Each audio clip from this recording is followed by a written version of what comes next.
Hey guys, thanks so much for checking out my show. Really appreciate you guys. Please click to subscribe to my channel. Appreciate all the support. There is a lot that I want to get to in this episode involving the Nancy Guthrie investigation. There's kind of been a lot of developments and moving pieces the last week. For nearly 5 months, one unanswered question has haunted investigators, devastated a family, and captured the attention of thousands across the country. What really happened to Nancy Guthrie?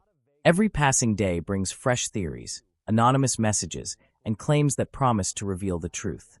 Yet despite months of investigation, no one has been arrested, no definitive answers have emerged, and Nancy's family continues to wait for the moment they have prayed for since the day she disappeared. But this week something changed. Not just one development. 2 completely different developments unfolded almost simultaneously. One suggested investigators may finally be getting closer to identifying someone connected to the mysterious messages that have surrounded this case. The other suggested those same messages might simply be another distraction. At first glance, these updates appear to contradict each other. But by the end of this documentary, you'll understand why both can exist at the same time, and why that contradiction may actually reveal more about the investigation than either development alone. Because sometimes the biggest breakthrough isn't a dramatic arrest. Sometimes it's learning which clues deserve your attention and which ones don't. Before we continue, it's important to separate confirmed information from speculation. Throughout this documentary, we'll distinguish between publicly confirmed investigative developments and theories offered by analysts or commentators. Until law enforcement officially confirms new evidence, many questions remain unanswered. That distinction matters, because in cases that attract national attention, misinformation can spread just as quickly as legitimate leads. And investigators often spend as much time eliminating false information as they do following genuine evidence. This week illustrated that reality perfectly. One of the biggest talking points centered around yet another anonymous communication reportedly sent to media outlets following the case. According to public reports, the sender claimed to possess evidence that could dramatically change the investigation. The message described a hidden phone allegedly containing video footage, photographs, and identifying information about individuals supposedly connected to Nancy's disappearance. In exchange, the sender demanded payment in Bitcoin. It wasn't simply the claim that attracted attention. It was who allegedly sent it. Reports indicated the message came from someone who had previously contacted media organizations using the same digital identity, one that investigators and journalists had reportedly seen before. That consistency immediately raised an important question. Was this simply another opportunistic scammer? Or was it someone who genuinely knew something investigators needed to hear? Media organizations reportedly refused to accept the claims without evidence. They requested proof. A single image. One screenshot. Anything that could verify the extraordinary story being told. Instead, the anonymous sender reportedly refused. According to the explanation provided, activating the device, even briefly, could create digital information that investigators might eventually trace. Whether that explanation reflects genuine technical knowledge or merely provides a convenient excuse remains unknown. But it immediately fueled debate among investigators, cybersecurity professionals, and people following the case online. Some viewed the refusal as suspicious. Others believed someone truly attempting to remain anonymous might make exactly the same decision. That uncertainty has become a defining feature of the Nancy Guthrie investigation. Every new claim seems capable of supporting multiple explanations. Every development raises almost as many questions as it answers. Then came another reported development. According to multiple public reports, federal investigators privately advised media representatives not to engage further with the anonymous sender or send any payment. The exact reasons behind that advice have not been publicly disclosed. Law enforcement rarely explains active investigative strategies while an investigation remains ongoing. But requests like this generally suggest investigators want to avoid actions that could interfere with whatever work is happening behind the scenes. Whether that means authorities believe the sender has valuable information or simply want to identify whoever is behind the communications has not been officially confirmed. Both possibilities remain open, and that distinction is incredibly important. Many people immediately assumed investigators must believe the anonymous source was telling the truth. That conclusion goes further than the publicly available evidence allows. Investigators often pursue false leads aggressively, not because they believe them, but because eliminating a false lead can be just as important as confirming a genuine one. Every anonymous message must eventually be answered. Every threat must be examined. Every claim must be tested. Ignoring one credible-looking communication could allow an important witness, or even someone connected to the crime, to disappear unnoticed. But while those anonymous communications dominated headlines, another public statement painted a very different picture. A local law enforcement official discussed the investigation during a radio interview and addressed similar anonymous communications. His assessment was noticeably cautious. Based on publicly reported comments, he suggested investigators have encountered numerous false messages throughout the investigation and indicated that this latest communication might prove to be another example. Notice what happened here. Two respected sources. Two different impressions. One suggested investigators remained actively interested in identifying the sender. The other warned the public not to assume the latest message represented a genuine breakthrough. To many observers, those statements seemed impossible to reconcile. How could investigators appear deeply interested while simultaneously remaining skeptical? The answer lies in how major criminal investigations actually work. Investigators don't have the luxury of choosing which information deserves attention before examining it. They investigate first. They decide later. Every credible-looking lead enters the system. Some eventually become evidence. Others quietly disappear after careful examination. From the outside, that process often appears confusing. But inside an investigation, it's simply standard procedure. Every major criminal investigation eventually reaches a point where the obvious clues begin to disappear. The crime scene has been processed. Witnesses have been interviewed. Surveillance footage has been reviewed countless times. Phone records, financial transactions, and digital evidence have all been examined. From the outside, it can look as though the investigation has stalled. But experienced investigators know that's often when the real work begins. The Nancy Guthrie investigation appears to have entered exactly that stage. Nearly 5 months have passed since Nancy vanished, yet the task force continues to meet regularly, following leads that the public may never hear about unless they result in evidence strong enough to move the case forward. And according to publicly reported interviews and commentary, investigators are no longer looking at just what happened. They're trying to understand who could have done it, and more importantly, how they think. That shift is where behavioral analysis becomes incredibly valuable. Contrary to what television dramas often portray, criminal profilers do not identify suspects by magic. Instead, they study behavior. They examine patterns. They look for decisions that criminals make under pressure. Sometimes those decisions reveal far more than fingerprints ever could. One area receiving renewed attention is the language used in the earliest communications connected to Nancy's disappearance. Behavioral experts have publicly discussed how simple wording choices may offer insight into the author's emotional state. Not proof, not certainty, just possibilities. For example, experts have questioned why one message reportedly addressed a specific member of Nancy's family rather than speaking to the family collectively. On its surface, that may appear insignificant. But experienced investigators know criminals rarely make completely random choices. Every word has context. Every sentence reflects a decision. If someone intentionally directs a message toward one individual, investigators naturally ask why. Was that person viewed as the decision-maker? Did the sender believe that individual controlled financial resources? Or could there have been some other personal motivation entirely? At this stage, nobody outside the investigation knows. But those are exactly the kinds of questions behavioral analysts are trained to explore. Another point that continues drawing attention is something that wasn't included: the absence of convincing proof that Nancy was alive. Historically, kidnappings motivated by financial gain often include evidence designed to reassure families that the victim can still be rescued. That evidence might be a photograph, a recent video, a voice recording, or another form of verification. When those elements are missing, investigators must consider multiple possibilities. Perhaps the sender never had access to the victim. Perhaps the communication itself was fraudulent. Or perhaps something had already gone terribly wrong before those messages were ever written.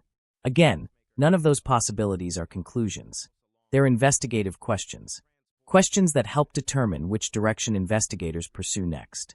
One experienced behavioral analyst also suggested something that has generated considerable discussion. He believed the tone of different communications appeared noticeably different. One message seemed detached, businesslike, cold. Another appeared more emotional, almost apologetic. If that impression proves accurate, it could suggest more than one person contributed to the communications. Or it could simply reflect one individual writing under different emotional circumstances. Without additional evidence, both explanations remain possible. Still, experienced investigators rarely ignore changes in communication style, because sometimes those subtle shifts reveal changing emotions inside a criminal partnership. History has shown that crimes involving multiple offenders often become increasingly unstable over time. Initially, everyone involved may remain committed to the same story. But as weeks turn into months, pressure builds. Fear grows. Trust begins to disappear. Small disagreements become larger ones. Eventually, someone starts worrying less about protecting the group and more about protecting themselves. That psychological pressure has solved countless criminal investigations. Not because investigators got lucky, because human beings are remarkably poor at carrying dangerous secrets forever. Someone begins drinking more. Someone confides in a friend. Someone argues with an accomplice. Someone makes one careless mistake. Those moments often matter more than any laboratory test.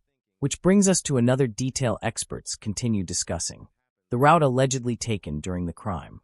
Investigators have reportedly examined how someone could have approached and left the property while minimizing exposure to surveillance cameras. That isn't necessarily impossible for a stranger, but it becomes considerably easier for someone already familiar with the neighborhood, someone who understood traffic patterns, someone who knew where cameras were positioned, someone who had spent time in the area before. Those possibilities naturally raise another difficult question. Could whoever planned this crime have possessed prior knowledge that outsiders simply wouldn't have? It's an uncomfortable theory. But experienced investigators are obligated to consider uncomfortable theories. Ignoring them simply because they're unpleasant would risk overlooking important evidence. Another observation involves the individual captured on doorbell surveillance. Although the person's face may not be clearly visible, investigators understand something many people overlook. Human movement is surprisingly distinctive. Every person develops unique habits over a lifetime: the length of each stride, the position of the shoulders, the angle of the head, the rhythm of walking, the way arms swing naturally. Experts sometimes refer to this as gait analysis. Every investigation leaves behind two stories. The first is the one the public sees: press conferences, news reports, interviews, anonymous tips, speculation across social media. The second story is almost never visible. It unfolds behind closed doors, inside forensic laboratories, FBI field offices, and digital crime units, where investigators spend countless hours chasing evidence that may never become public unless it leads directly to an arrest. That hidden investigation is often where the most important breakthroughs begin. And in the Nancy Guthrie case, one of the biggest questions isn't simply where investigators are searching. It's how they're searching. Modern criminal investigations no longer rely on one piece of evidence. Instead, they combine dozens of different investigative techniques, each designed to answer a different question. Who communicated with whom? Where were they? What devices did they use? Did money change hands? What vehicles moved through the area? What digital footprints were left behind? Each answer becomes another piece of a puzzle that investigators slowly assemble over weeks and months. One subject that has attracted enormous attention in this case is cryptocurrency. Because some of the anonymous communications reportedly demanded payment through Bitcoin, many people assumed the sender had created the perfect anonymous system. But cybersecurity experts consistently explain that this isn't how cryptocurrency actually works. Bitcoin transactions don't disappear. Every transfer becomes part of a permanent public ledger known as the blockchain. Anyone can view the movement of funds. The difficult part isn't seeing the transactions. It's identifying the people controlling the digital wallets. That distinction changes everything. According to cybersecurity experts interviewed publicly about the case, investigators aren't necessarily waiting for someone to make a mistake. They're waiting for someone to make a move. A wallet sitting completely inactive reveals very little. But once money begins moving between wallets, exchanges, or financial institutions, investigators may have opportunities to connect digital activity with real-world identities. That's why experienced cyber investigators often display remarkable patience. They understand that criminals eventually need money, and sooner or later, many attempt to convert digital assets into something they can actually spend. Sometimes that single transaction becomes the breakthrough investigators have been waiting for. Public discussion surrounding the case has also included reports of what cybersecurity professionals describe as investigative monitoring techniques. These methods are designed to observe whether cryptocurrency held inside a wallet eventually begins moving through the blockchain. The purpose isn't simply recovering money. It's understanding behavior. Who controls the wallet? How experienced are they? How cautious are they willing to remain? Interestingly, cybersecurity analysts have noted that someone familiar with digital investigations may deliberately avoid touching cryptocurrency if they believe investigators are monitoring it. That level of restraint can itself become useful information. It may suggest experience, planning, patience, or simply fear. Again, none of those observations identify a suspect. But investigators rarely focus on one clue. Instead, they combine digital behavior with every other piece of evidence available. While digital specialists examine online activity, forensic scientists continue another equally demanding process: DNA. Although television often portrays DNA as producing instant answers, reality is very different. Complex forensic analysis may require months, sometimes much longer, especially when investigators are attempting advanced genetic genealogy. Unlike traditional DNA comparisons, genetic genealogy attempts to identify unknown individuals by comparing biological relationships across large family trees. It is an incredibly powerful investigative tool, but it is also painstakingly slow. Researchers may spend weeks tracing distant relatives before eventually narrowing possibilities to a single individual or family. Cases once considered unsolvable have been transformed through this process. However, success depends entirely upon the quality of the biological evidence available. Without usable forensic material, even the most advanced laboratory cannot manufacture answers. That's why investigators often refuse to discuss forensic testing publicly. Every statement risks revealing information only the perpetrator should know. Protecting investigative details becomes just as important as collecting them. Another element receiving attention involves communication itself, not the content, the timing. Experienced investigators frequently examine when anonymous messages arrive. Do they appear immediately after media coverage? Do they follow public announcements? Do they arrive late at night? Weekends? Certain anniversaries? Patterns like these sometimes reveal surprisingly personal information about the sender's daily routine, employment schedule, emotional state, or even geographic location. No single communication solves a case, but dozens of communications examined together may begin revealing habits the sender never intended anyone to notice. Criminal investigations often succeed because offenders repeat themselves. People naturally develop routines. Investigators spend months searching for those routines. Some experts believe the greatest mistake criminals make isn't committing one careless act. It's believing they won't repeat it. Eventually they usually do. And repetition creates patterns. Patterns create predictions. Predictions create opportunities. Meanwhile, another reality continues unfolding away from public attention: the emotional cost carried by Nancy Guthrie's family. While investigators carefully process evidence, the people who loved Nancy continue living with uncertainty every single day. Every phone call could bring hope. Every rumor could reopen old wounds. Every anonymous message forces them to ask the same heartbreaking question: could this finally be the one that tells the truth? Families caught inside long investigations often describe uncertainty as its own form of suffering. Without answers, every possibility remains alive. Hope refuses to disappear. Neither does fear. That emotional burden is something investigators understand all too well. Every criminal investigation eventually reaches a defining moment. Not necessarily the moment the public sees. Not the television cameras. Not the press conference. Not the arrest. The defining moment usually happens much earlier. It's the instant investigators realize dozens of seemingly unrelated pieces suddenly fit together. A phone record connects to a witness statement. A surveillance image matches a timeline. DNA confirms a suspicion. A digital footprint exposes a hidden identity, or someone who has carried a secret for months finally decides they can no longer remain silent. Whether the Nancy Guthrie investigation has reached that moment is something only investigators know. From the outside, all anyone sees are fragments. A new anonymous communication, an interview with law enforcement, analysis from forensic experts, public appeals from Nancy's family. Each appears to tell only part of the story. But when viewed together, another picture begins to emerge. One that speaks less about dramatic breakthroughs and more about patient investigation. One of the biggest misconceptions surrounding high-profile cases is the belief that investigators either know everything or nothing. Reality is far different. Most investigations exist somewhere in between. Detectives often know far more than they can publicly reveal. At the same time, they may still be searching for one missing piece that transforms suspicion into proof. That distinction matters, because solving a crime isn't simply discovering what happened. It's proving what happened in a courtroom. Evidence must survive legal scrutiny. Witnesses must be credible.